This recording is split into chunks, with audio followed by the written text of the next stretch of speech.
नमस्कार, आप देख रहे हैं इंडिया वॉइस और मैं हूं आपके साथ पुष्पेंद्र चौधरी। उत्तराखंड की राजनीति अब पूरी तरह चुनावी मोड में नजर आने लगी है। 2027 विधानसभा चुनाव भले ही अभी कुछ समय दूर हों, लेकिन सियासी दलों ने अपनी अपनी रणनीति को जमीन पर उतारना शुरू कर दिया है। सबसे पहले बात बीजेपी की करेंगे, जहां संगठन को बूथ से लेकर शक्ति केंद्र तक सक्रिय करने की कवायद तेज कर दी गई है। तो वहीं राष्ट्रीय अध्यक्ष नितिन नवीन के हालिया दौरे के बाद पार्टी ने संगठनात्मक गतिविधियों में नई रफ्तार भर दी है। प्रदेश अध्यक्ष महेंद्र भट्ट लगातार जिलों का दौरा कर रहे हैं। शक्ति केंद्रों की बैठकों का दौर जारी है। बूथ संपर्क अभियान चलाया जा रहा है। तो वहीं नारी शक्ति वंदन कार्यक्रम के जरिए महिलाओं तक पहुंच बनाई जा रही है और वरिष्ठ नागरिकों के बीच भी विशेष जनसंपर्क अभियान चलाया जा रहा है। तो दूसरी तरफ कांग्रेस भी पीछे रहने के मूड में बिल्कुल दिखाई नहीं दे रही है। पार्टी के बड़े नेता मैदान में उतर चुके हैं और दावा किया जा रहा है कि जनता का समर्थन लगातार बढ़ रहा है। कांग्रेस संगठन को मजबूत करने के साथ साथ सरकार के खिलाफ जनमत तैयार करने की कोशिश में जुटी है। यानी साफ है कि उत्तराखंड की सियासत में अब मुकाबला केवल आरोप प्रत्यारोप का नहीं, बल्कि संगठन, रणनीति और जनसंपर्क की ताकत का भी होगा। एक और बीजेपी लगातार तीसरी बार सत्ता में वापसी का लक्ष्य लेकर आगे बढ़ रही है, तो दूसरी ओर कांग्रेस सत्ता परिवर्तन का दावा कर रही है। बूथ से लेकर जनता तक पहुंच बनाने की इस होड़ में दोनों दल पूरी ताकत झोंक रहे हैं। चुनावी बिसात बिछ चुकी है, मोहरे सज चुके हैं और राजनीतिक तापमान लगातार बढ़ने से लगा हुआ है। अब सबसे बड़ा सवाल यही है कि क्या बीजेपी का मजबूत संगठन उसे फिर जीत दिलाएगा या कांग्रेस इस बार चुनावी समीकरण बदलने में कामयाब होगी। क्या कुछ प्रतिक्रियाएं हैं, एक बार वो आपको सुना देते हैं। कार्यकर्ता लगातार क्षेत्र में होता है, लोगों की भावनाओं के अनुरूप काम करता है और सरकार की योजनाओं को पहुंचाने का काम करता है। इस वक्त क्योंकि ये चुनावी साल है, हम खाली चुनावी साल में काम नहीं करते, लगातार 5 साल से हमारा कार्यकर्ता काम कर रहा है। और अब हमारा क्योंकि ये चुनावी साल होने के नाते हमारा चाहे शक्ति केंद्र पर बैठ के चल रही हो, चाहे बूथ की हमारी बैठ के चल रही हो, तमाम जितने भी चाहे हमारे बड़े प्रबुद्ध नेता हो या हमारा बूथ का अध्यक्ष क्यों ना हो या वहाँ का कार्यकर्ता कार्यकारिणी क्यों ना हो, वो भी लगातार लोगों के बीच में है, जनता के बीच में है। हमारा संवाद चल रहा है, तमाम तरह के कार्यक्रम चल रहे हैं। हमारे जितने प्रकोष्ठ हैं लगातार वो भी अपने अपने क्षेत्र में जो उनको जिम्मेदारी मिली है उसका निर्वहन करने का काम कर रहे हैं।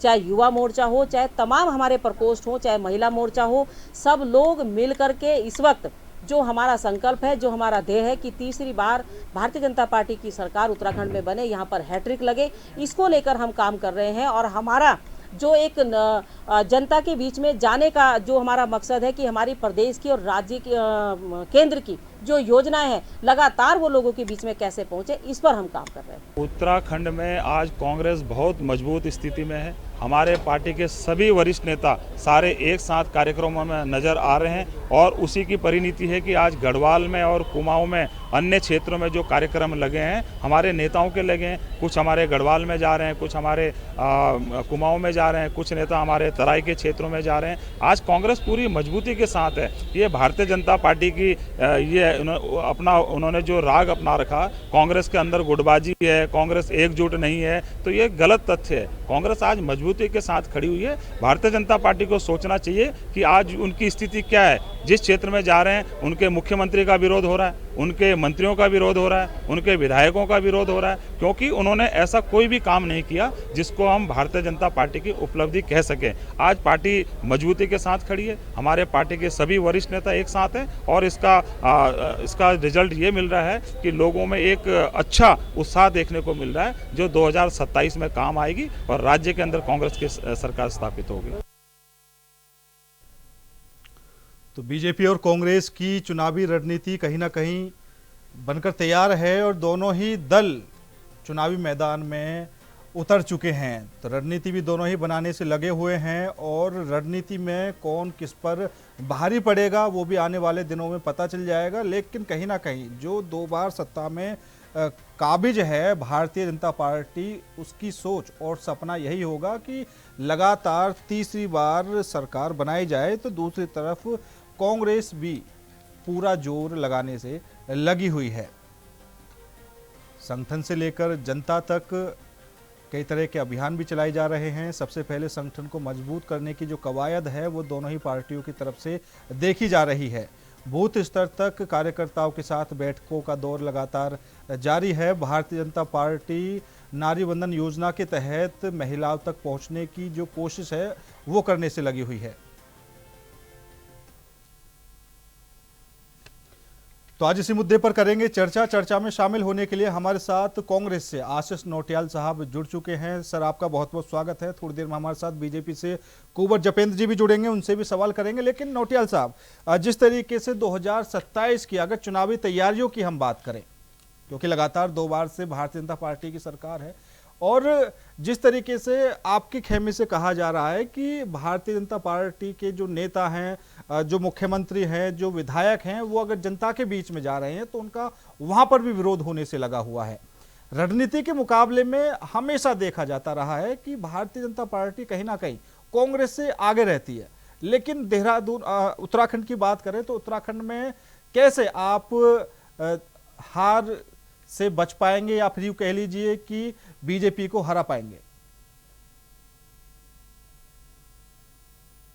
जनता पार्टी का अत्याचार देख लिया है, उन्हें पता लग गया है कि भारतीय जनता पार्टी को हम क्यों सपोर्ट करें। एक बात बताएं, बड़ा ताजा मामला है अयोध्या राम मंदिर का।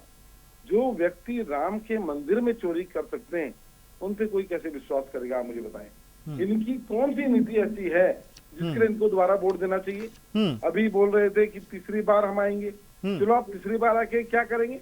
राम मंदिर तो झांकी है, अभी काशी मथुरा बाकी है। अभी आप काशी मथुरा भी इसलिए चाह रहे हैं कि वहां भी आप बदमाशी करें, वहां भी बेईमानी करें, चोरी करें, पैसा इकट्ठा करें और विधायकों की खरीद फरोख्त करें। आप आखिर इतना तानाशाही कर क्यों रहे हैं और किसके लिए कर रहे हैं? देखिए, बड़ा बुरा हाल है। आज विकास के नाम पर वोट नहीं मांग सकते ये लोग। इनको जब भी वोट मांगना होता है, कांग्रेस को गालियां देकर वोट मांगने का काम करते हैं। अगर कुछ ऐसा किया होता तो अपने नाम पर वोट मांगते। आप नोटबंदी के नाम पर वोट मांगो ना, कौन नोटबंदी के नाम पर वोट दे, तो कोई देगा आपको? आपने ऐसा, या 3 तलाक के नाम पर वोट मांग ले, पर आपको ये नहीं कर पाएंगे, क्योंकि आप लोगों ने जनता को गुमराह करने का काम किया है। आज युवा आपसे परेशान है, महिलाएं परेशान है। आप जहरा उत्तराखंड में आप देख लीजिए, नफरत किस प्रकार से हावी हो गई है। बताएं, आप सिख समुदाय को भी लड़ाने का काम कर रहे हैं, सिख समुदाय और पहाड़ के लोगों को लड़ाने का काम कर रहे हैं। तो भारतीय जनता पार्टी कुल मिलाकर हर चीज में फेल हुई है। और निश्चित आप कह रहे थे मजबूत संगठन है, ठीक है, मजबूत संगठन है तो मजबूत संगठन को जवाब भी तो देना पड़ेगा। मजबूत संगठन को बताना पड़ेगा कि हमने आखिर अपने 10 साल के कार्यकाल में क्या किया। डबल इंजन की सरकार मांगी थी आपने, आपको जनता ने डबल इंजन की सरकार भी दी। ये 2 बार दे दी, 3 बार दे दी, तीसरी बार आप केंद्र में 3 बार हो गया, यहाँ आपको 2 बार हो गया। तो आपने इस सरकार का क्या सदुपयोग किया? आपने अगर गडकरी जी ने थोड़ा काम किया तो उन्होंने एथेनॉल मिलाकर गाड़ियों की रेल मार दी लोगों की। तो आपका कोई विभाग ऐसा नहीं है जो भ्रष्टाचार से बचा हो। आपकी कोई ऐसी क्वालिटी नहीं है कि जनता आपको वोट दे। क्योंकि जो सोना केदारनाथ में चोरी हुआ था, आज अयोध्या राम मंदिर, जो इतना भव्य मंदिर, जिसका नाम लिखा गया था कि बहुत भव्य बनेगा, ये बनेगा, वो बनेगा, उस भव्य मंदिर के नाम पर आपने पैसा डकाने का काम किया, चोरी करने का काम किया। आपको प्रभु राम भी कभी माफ नहीं करेंगे जिस प्रकार से आप भगवान के पैसों को उठाने का काम कर रहे हैं। दुर्भाग्यपूर्ण है, और मुझे नहीं लगता जनता ने किसी भी प्रकार से समर्थन देगी। जनता सब देख चुकी है, समझ चुकी है, बस अब वोट देने की बारी है और वोट में इनको पता लग जाएगा कैसे। ठीक है नौटियाल साहब। हमारे साहब कुंवर जपेंद्र जी भी जुड़ चुके हैं। सर, आपका बहुत बहुत स्वागत है। और सवाल ये रहेगा जपेंद्र जी, क्योंकि अभी जो आपकी प्रवक्ता हैं कमलेश रमन जी, उनकी भी बाइट हम सुन रहे थे। लगातार 2 बार से उत्तराखंड में आपकी सरकार है और डबल इंजन की सरकार है। कमलेश रमन जी कह रही थी कि जनता तक जो राज्य की योजनाएं हैं, जो केंद्र की योजनाएं हैं, उन तक कैसे पहुंचे, उस पर भी लगातार काम किया जा रहा है। क्या 2 बार सत्ता में काबिज रहने के बावजूद भी अभी तक आप योजनाओं को जनता तक नहीं पहुंचा पाए? देखिए, पहले ये हम क्लियर करते हैं कि जिन योजनाओं की अभी आपने बात की, वो योजनाएं स्टार्ट ही भारतीय जनता पार्टी की सरकार में धरातल पर उतरी। हाँ। पहले वो फाइलों में दम तोड़ देती थी। प्रधानमंत्री जन कल्याणकारी योजनाएं या केंद्र की जन कल्याणकारी योजनाएं तो पहले भी थी, लेकिन उनका लाभ उसे मिलता था, किसी को पता है सही नहीं था, और ना सरकारें उस पर करती थी। सब बजट ठिकाने लगा दिए जाते थे, भ्रष्टाचार होता था, लाखों करोड़ के भ्रष्टाचार होते थे कांग्रेस के जमाने में, और बात होती थी बड़ी बड़ी। तो गरीब के घर तक सरकार का जाना, योजनाओं का जाना, पंक्ति के अंतिम छोर पे खड़े व्यक्ति तक योजनाओं का लाभ पहुंचना, गरीबी की रेखा के नीचे से लोगों को उठाकर उन्हें एक व्यवस्थित जीवन देना, रोजगार देना, ये केवल और केवल भारतीय जनता पार्टी की सरकार के समय में शुरू हुई। चाहे वो शौचालय की योजनाएं हैं या गरीबों को घर देने की योजनाएं हैं, आपका आयुष्मान कार्ड की योजनाएं हैं, जहां 5 लाख तक का फ्री इलाज देशवासियों को मिल रहा है।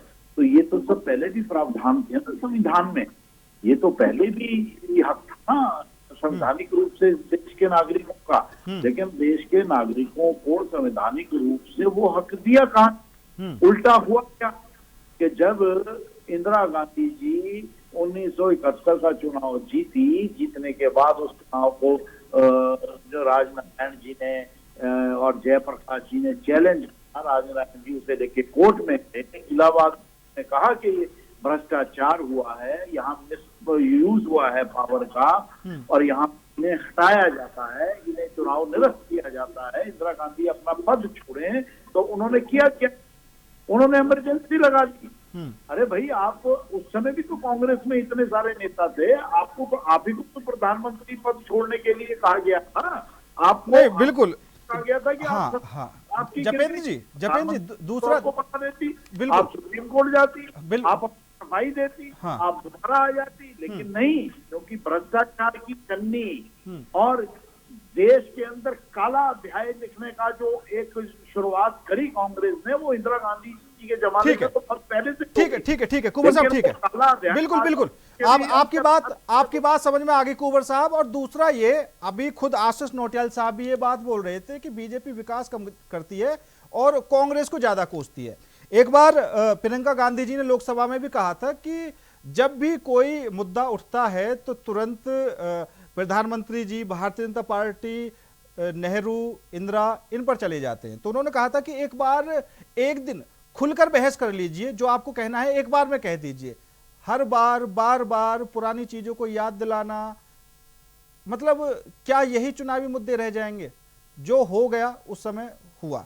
अब आपकी सरकार लगातार 2 बार से कुंवर साहब, ठीक है, क्या योजनाएं जमीनी स्तर तक पहुंच चुकी है? सर करना चाहता है, आ जाए मैदान में।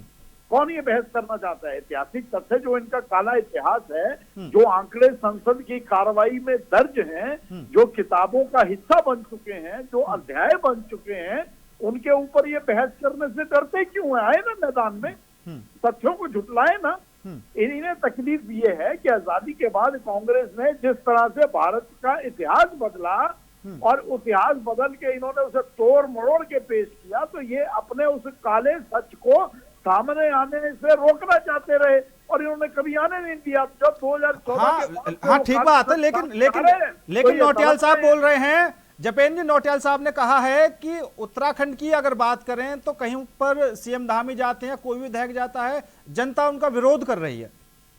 जनता विरोध नहीं कर रही है, ये कांग्रेस के गिने चुने लोग विरोध कर रहे हैं। जनता तो यहाँ 1.25 करोड़ जनता निवास करती है और विरोध करते हैं 200-400।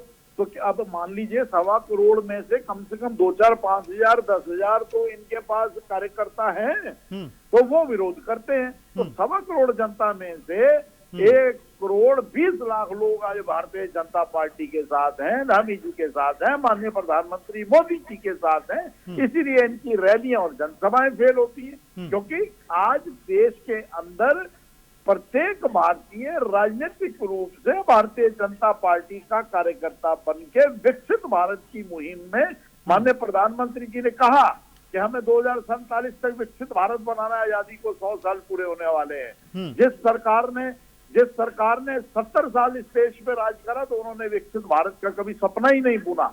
भारतीय जनता पार्टी ने बुना, माननीय प्रधानमंत्री जी ने बुना।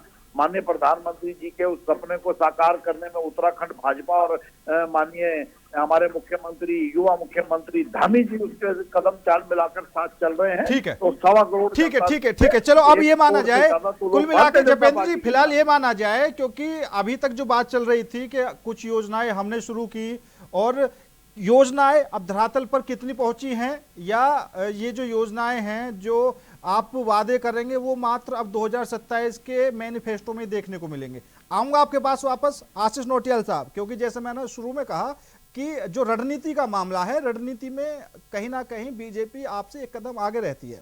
जैसे राष्ट्रीय अध्यक्ष नितिन नवीन का दौरा हुआ उत्तराखंड में और उन्होंने अपने कार्यकर्ताओं के साथ बैठक की, जो संगठन का विस्तार है उसको लेकर चर्चा की, किस तरीके से रणनीति बनानी है उसको लेकर चर्चा की। उसके बाद राहुल गांधी जी का दौरा होना था, लेकिन मौसम के कारण वो टल गया। उन्होंने कहा था कि जल्दी ही उत्तराखंड में आऊंगा। तो कब तक उम्मीद जताई जा रही है, जो हम भी, जो देखने वाले लोग हैं, जो पत्रकार हैं, वो भी अंदाजा लगा सके कि अब कहीं ना कहीं जो फाइट है वो बराबर की है। एक तरफ नितिन नवीन का दौरा हो चुका है तो दूसरी तरफ राहुल गांधी भी आ चुके हैं। ये थोड़ी सी कमी दिखाई दे रही है। ठीक है, नितिन नवीन जी अपने आए, उनको आना जरूरी है। अगर भाजपाइयों ने, ये जो उत्तराखंड के भाजपाई हैं, ये तो मोदी जी के नाम पर जीतते हैं, अपने नाम पे थोड़ी जीतते हैं। उनको तो जब तक नितिन नवीन, धर्मेंद्र प्रधान, मोदी जी, शाह जी, इनको तो ये चाहिए, क्योंकि इनको झूठ को बचाने के लिए वही सहारा है। तो ये तो उन्हें बुलाएंगे ही बुलाएंगे। और किस, अभी मेरे भाई बोल रहे थे कि इनकी रैली में भीड़ नहीं होती है, हमारी रैली में बहुत भीड़ होती है। किस प्रकार से भीड़ होती है सबने देखा, किस प्रकार से आप सरकारी लोगों की ड्यूटी लगा लेते हैं, बच्चों को स्कूल से बुला लेते हैं और ताला लगाते हैं कि बाहर नहीं निकल पाओगे जब तक इसका भाषण पूरा नहीं हुआ। किस प्रकार से आप जबरदस्ती लोगों को अपने मन की बात सुनाने का काम करते हैं, दुनिया जानती है, सब देख रहे हैं किस प्रकार से आप लोग काम कर रहे हैं। देखिए, आज जो इमरजेंसी है वो अघोषित इमरजेंसी है। आज इमरजेंसी जैसे हालात हैं, जो धर्मेंद्र प्रधान के खिलाफ कितने लोग सड़कों पर हैं, पर मोदी जी हैं जो तारीफ कर रहे हैं, बहुत बड़े शिक्षा नीति बना दी इन्होंने। तो आप देखें जिस प्रकार से भारतीय जनता पार्टी राज चला रही है, जनता कब तक नहीं समझेगी। और मजबूत संगठन है, आप कह रहे हैं कि रणनीति बहुत अच्छी होती है, बिल्कुल अच्छी रणनीति होती है। मैं भी तो कह रहा हूँ इस बात की हो कि भैया जो मंदिर के अंदर पैसा अपना अड्डा बना दे, मंदिर के अंदर चोरी करने के लिए अपने चंपत राय को बैठा दे, तो वो तो रणनीतिकार है ही। आप किस प्रकार से पैसों का दुरुपयोग करते हैं, और जो लोग अपनी आस्था से पैसा चढ़ाते हैं, बताएं चांदी की ईंटें तक खा गए, वो तक आपके पेट के अंदर घुस गई, तो आप बताएं आपने क्या छोड़ा। आप मंदिर को तो छोड़ देते बेशरमो, सनातन के नाम पर सरकार बनाई है आपने। और सनातन बिल्कुल बिल्कुल बिल्कुल बिल्कुल आशीष नोटियाल साहब, नोटियाल साहब, क्योंकि राम मंदिर को लेकर काफी ज्यादा विवाद भी रहा और काफी लोगों का संघर्ष भी रहा। और अगर उत्तराखंड की बात करें, क्योंकि उत्तराखंड में भी बीकेटीसी है, उसको लेकर क्या कुछ कहेंगे? क्या जो उत्तर प्रदेश में आपको दिखाई दे रहा है वो उत्तराखंड के अंदर भी दिखाई दे रहा है? बीकेटीसी में आप देख लो अभी किस प्रकार से लोगों के द्वारा दिए गए चंदे का यूज इनके वीआईपी ट्रीटमेंट के लिए हो रहा है। बताएं नेहा जोशी पे ऐसे पैसों की क्या कमी थी उनके ऊपर जो पैसा लगा दिया 51,000 रुपए कि उनके होटल की रहने की व्यवस्था, खाने की व्यवस्था, तुम्हें पैसा नहीं है क्या? यहाँ मंत्री इतना पैसा खा लिया घोटालेबाजों ने, और उसके बाद बताओ मंदिर का चंदा भी खा रहे हो। अरे शर्म नहीं है आप लोगों को? देखो, भगवान के द्वार पे तो जवाब देना ही पड़ेगा। अगर थोड़ा भी आप सनातन धर्म को मानते हो तो आपको मानना पड़ेगा कि सब हिसाब आपको ऊपर देना पड़ेगा। और मेरे भाई जपेंद्र जी बैठे हैं, बड़े अच्छे व्यक्ति हैं, लेकिन जपेंद्र भाई आज भाजपा के में रहते हुए आपको झूठ बोलना पड़ रहा है, लेकिन देखो झूठ का हिसाब आपको भी देना पड़ेगा। मत करो ऐसी पार्टी का साथ जो आने वाले टाइम पर आपको जो है मुंह ना दिखा पाओ, क्योंकि भारतीय जनता पार्टी चोरों की पार्टी है। और निश्चित जपेंद्र भाई, मुझे पता है आपको पैसों की जरूरत नहीं है, पर आप जिसकी तारीफ कर रहे हैं, जिसके लिए गुण गा रहे हैं, वो चोर हैं, वो पैसा खा रहे हैं, वो बेईमानी कर रहे हैं, और आप कहीं ना कहीं उनका इन डिबेटों में आके या किसी भी माध्यम से जो साथ दे रहे हैं, तो आप भी गुनहगार हैं। ठीक है नोटियाल साहब। जपेंद्र जी जवाब दीजिए। देखिए, राम मंदिर के प्रकरण को लेकर जिस तरह से कांग्रेस ये एक नैरेटिव फैलाने का प्रयास कर रही है, उसका पर्दाफाश होने लगा। अभी कुछ समय पहले हम योगी जी को सुन रहे थे और एसआईटी ने वहां बहुत बड़ा फैसला करा कि जो आरोप लगाए गए कि जिस सिंधी परिवार ने कहा कि हमने ये दान दिया, हमें सीट नहीं मिली, वो सब पड़ चुका है। सब चीजें वहां पे सुरक्षित हैं। जितना वहां चढ़ा, जितना चांदी चढ़ा, वो सब वहां पे लॉकर में उपलब्ध पाया गया। जैसे जैसे आगे बढ़ रही है उस साथ के साथ सच निकलकर सामने आ, क्योंकि राम मंदिर बहुत ही बड़ा एक ऐसा आधार है जनता का। भारत भगवान राम आधे हैं एक भारतीय के, तो उसे के रूप में इस्तेमाल करके अपना सनातन विरोधी चेहरा और रणनीति को फिर धरती पर लाने का जो प्रयास कांग्रेस ने किया, इसका पर्दाफाश होना शुरू हो गया। क्या विश्व में संदेश गया?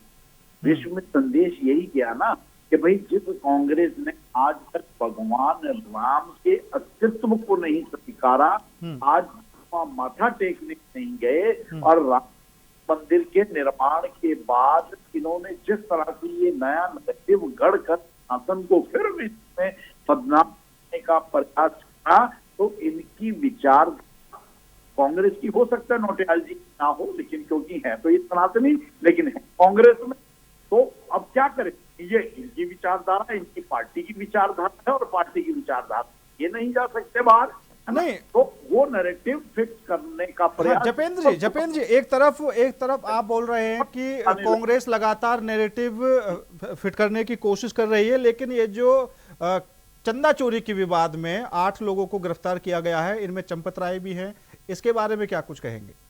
देखिए, ये जो चीजें वहां अनियमितताएं अगर कहीं किसी स्तर पर, कहीं एंट्रीज में, बाकी चीजों में कहीं कुछ गलत हुआ, तो उसे तो बिल्कुल पूरी तरह से जो रूपरेखा वहां बनाई गई, जिन लोगों की जिम्मेवारी है, उससे लापरवाही क्यों हुई, लेकिन चोरी वाली सत्य है, वो सत्य नहीं है। तो डेफिनेटली इतना बड़ा एक वहां पे भगवान राम का, वहां पे लोगों का विश्वास है, भरोसा है, तो वहां लापरवाही की तो कोई भी संभावना छोड़ी जा रही है।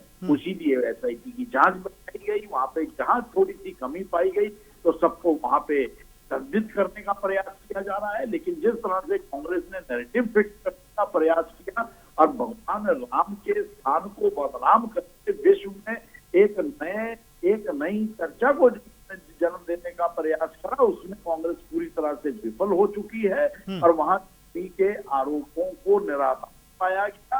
हाँ, कुछ अव्यवस्था को भी इतना बड़े सब सारी चीजें बनी है, और उसके बाद वहां की जो मैनेजमेंट कमेटी है, उस मैनेजमेंट कमेटी से कुछ लोगों की लापरवाही जो आई है, तो उस लापरवाही के लिए उन्हें दंडित किया जा रहा है। नहीं, बिल्कुल लापरवाही भी देखने को मिली है, कई अनियमितताएं भी देखने को मिली हैं। दूसरी तरफ सवाल ये भी खड़े हो रहे हैं कि राम मंदिर बनने का जो क्रेडिट है वो भी बीजेपी ने लिया, कई बड़े काम है राम मंदिर में, वो भी बीजेपी ने क्रेडिट लिया, और जब चंदा चोरी हो रही है तो इसका क्रेडिट आखिर कौन लेगा? इसकी जिम्मेदारी भी बीजेपी ले।